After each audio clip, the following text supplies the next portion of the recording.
Good morning, everyone, and thank you for joining us. Welcome to today's coffee break.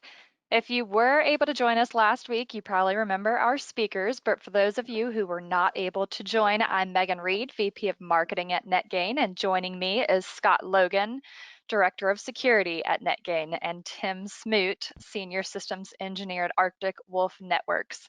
Gentlemen, appreciate you joining us again. Thank you for having us. Thank you.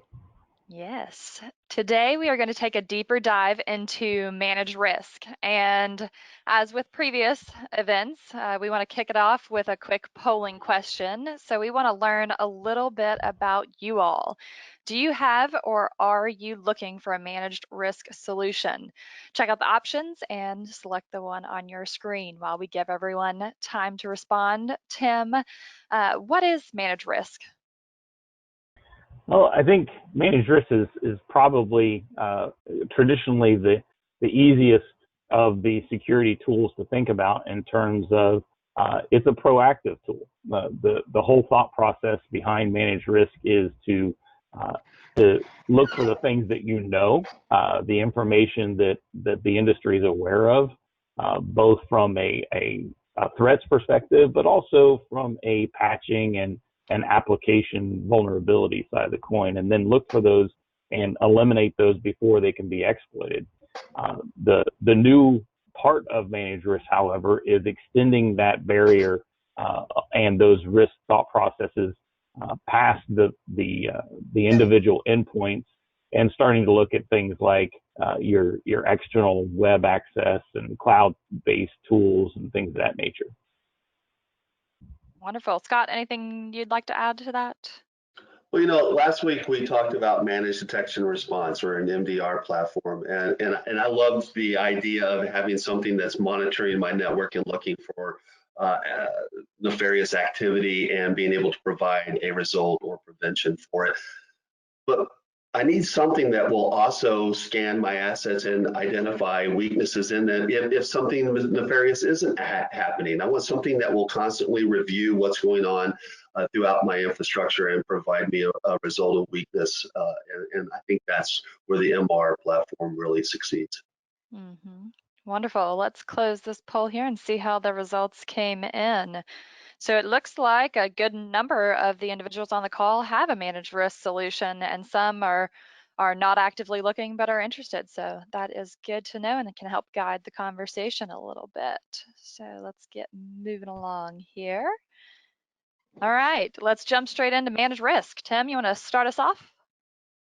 Yeah, definitely. I think a lot of times when we think about security tools, what we think about specifically on security tools kind of gets mudged together a little bit. And when we're thinking about managed risk, the good news about that is it's kind of a very well known and very well documented thought process with respect to the security protections that it provides. Threat surfaces expand. As we mentioned earlier, the fact that the cloud and other types of threats are getting more and more prevalent every day, but we have the ability to take what we know and develop a very targeted and very specific query on your internal environment and your external environment to look for those threats, as Scott mentioned, that we can eliminate from the get-go, which allows us to focus more on those MDR type functionalities and react to threats that have made it through those tools. Yeah, Tim, totally agree. And our poll, 83% said they're already executing a managed risk solution. I wonder, of that 83%, how many of those tools that are being used for MR are manual? And how often are you providing that managed risk review? Most MR platforms are a one and done type of scenario. You execute, you drive result, and then you try to provide remediation. That is a risk review or a risk measurement, but a managed risk program is going to be something that is more continuous, a 24/7 platform, something that is constantly looking for weaknesses in your assets and providing a direction of what you need to do to remediate that. Don't you agree? Well, without a doubt, I think the biggest thing that gets kind of shoved under the rug when you talk about managed risk is number one. I think what you're driving towards, which is that continuous vulnerability element, where you don't really want to get it stuck into a rut where you're doing scheduled scans, once a week or twice a week or once a quarter or twice a year. You're deploying assets all the time. You've got new users, you've got new applications, you've got new operating system versions and patches and things that literally come out monthly. And doing a scheduled scan typically results in one or two of those assets never being turned on at 2 o'clock on a Tuesday morning. And if they're not turned on one time, they're likely not going to be turned on any others. And to add insult to injury, I think a lot of the managed risk tools that are out there, the majority actually, are agent-based tools, which is a great thing. Definitely not trying to disparage that at all. However, when we start thinking about managed risk, we can't kind of shoehorn or pin ourselves into that agent-based methodology when we think about risk. We've got to look at those assets, like IoT and printers and appliances and things of that nature that are definitely not capable of running those agents. We know risks that are associated with those, and we can look and expand and definitely detect those kind of risks and expose those to the customer base so that they can be remediated. You really don't want to get stuck in that rut of thinking that the only risk in your environment are those machines that run agents. Yeah, and I've used those tools before, and they flood me with information, right? I just got a ton of weaknesses now that have been identified, vulnerabilities all over the friggin' scale. I don't even know where to start. I need something that is going to prioritize what is necessary in order for me to improve my security posture and address the assets that are identified as weak. I need something to put a priority and maybe even a risk score so that I can get an overall understanding of what my actual risk is, something I can deliver to my leadership team to show them my awareness of what I'm doing in order to improve our infrastructure. That type of understanding of priority and understanding of risk scoring is just a necessity of the program. And most of the tools that are out there that provide risk understanding just don't deliver that. Yeah, I go back a lot into previous lives from an employment perspective. I managed a credit union data center for 10 years. And, in the banking side of coin, when you start talking about audits and security and things of that nature, obviously they're very stringent and they have high expectations out of each and every one of those folks that are responsible for obtaining and maintaining that security. And their perspective on things like risk is very, very focused. And when I say that, what I mean is they don't give you half results. They give you exactly what your problems are. And when you see them twice a year, it is frustrating to try to address them and get those risks taken care of. But if we were, back to your point earlier, if we were doing that on a regular basis, on a continuous basis, when the auditor showed up, I would be able to sit there and just grin because I knew I was good to go. Prioritization, you mentioned that, and there's certainly no doubt that that's the other kind of skeleton in the closet, is that, the simple things are deploying patches and doing software updates and things of that nature to eliminate known risks. The more difficult things are the ones that we need to rely on skilled tools and individuals to find and narrow down for us, and then prioritize those so that we know which ones are higher and which ones are lower. I was literally reading just before this coffee break started that Palo Alto has a vulnerability that the industry is recommending that folks focus on right now because they know it will be exploited as soon as it possibly can be. So, but Palo Alto firewalls and a lot of their other gear, they're great gear. Like, no one's going to look at Palo and say that's a bad plan, but they're also not perfect. if a human being wrote it, a human being can break it, right? But at the end of the day, being aware of those things that are outside of those agent-based vulnerability tools is definitely important. Yeah, and I can appreciate the effort of what happens during an audit. I've sat on the opposite side of those audit tables, and they're asking, are we doing certain things with our vulnerability and risk management programs? And you just can't hand them a 50-page vulnerability report and say, yes, I'm doing this. You have to provide them more understanding than that. And so the ability to have direct reporting associated to your risk findings is essential in an audit situation. I was reading something from Gartner. Gartner put out a statement that said that by 2022, organizations that adopt a risk-based vulnerability management program will suffer 80% fewer breaches. That's amazing to think that if I am that aware of what's happening in my enterprise, if I've got a solution that is constantly looking at what's going on with my assets 24/7 and providing me great understanding of what my remediation effort needs to be in a prioritized state, that puts me in that category where Gartner's saying I'm going to exist at 80% less breaches.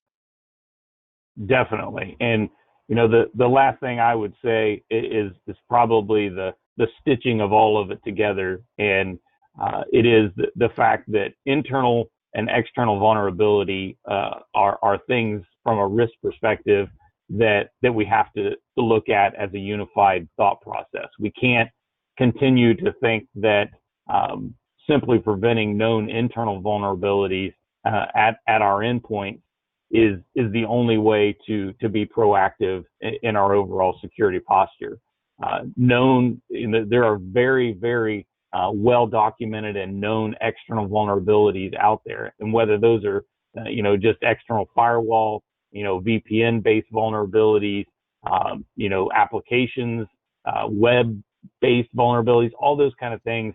Now we're starting to get assets and things of that nature that are being distributed on the dark web. Tools like Arctic Wolf are going out and they're querying those asset bases, and we're getting ahead of that information being passed around and letting customers know beforehand in a proactive way that, hey, this is another vulnerability that's known, and we're providing you that information so you can remediate it. So we have to expand our thought process, expand our visibility, and understand that there is a lot more to it than just simply internal vulnerability.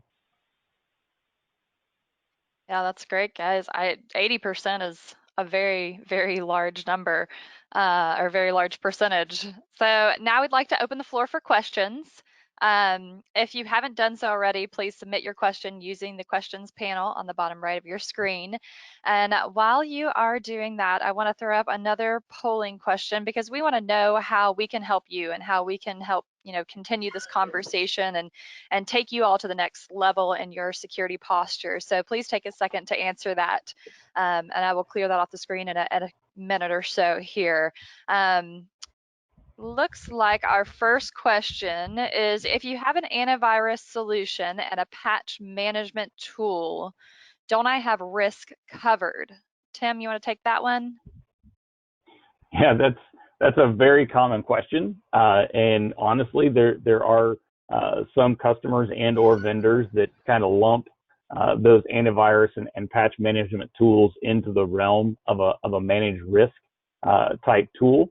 And the truth is that they're similar in the fact that they do very specific things. And the truth is that antivirus products out there, for the most part, don't really react kind of dynamically, right? They're looking for a very specific type of information, and then they tell you when they find them. Patch management tools are exactly the same, right? They're going out and querying machines and looking for specific patches that should be deployed based on the applications or operating systems that are deployed on that asset, and then they're telling you what's missing. So they're very, very specific tools. Now, when we think about managed risk, how it differentiates, the truth is that managed risk is doing the same type functionality in that it's looking for very specific types of risks, but the differentiating part of that is what we've mentioned a couple of times, which is, a true managed risk tool is looking outside of agent-based tools. So we're not looking simply at Windows and Mac and Linux type boxes. We're looking for, network patching, network vulnerabilities, external web application vulnerabilities, dark web type things. So there's a lot of other pieces and parts that go along with managed risk.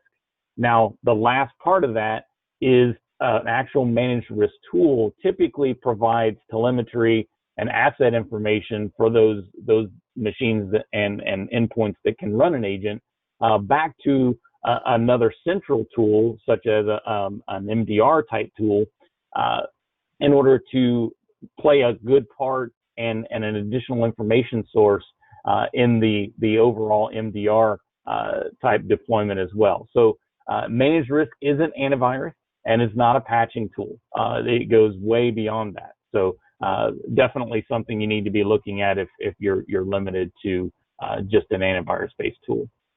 Mm-hmm. Most definitely. Looks like the next question, I have an EDR solution. Why would I need managed risk? Tim? There it is. Again, great question.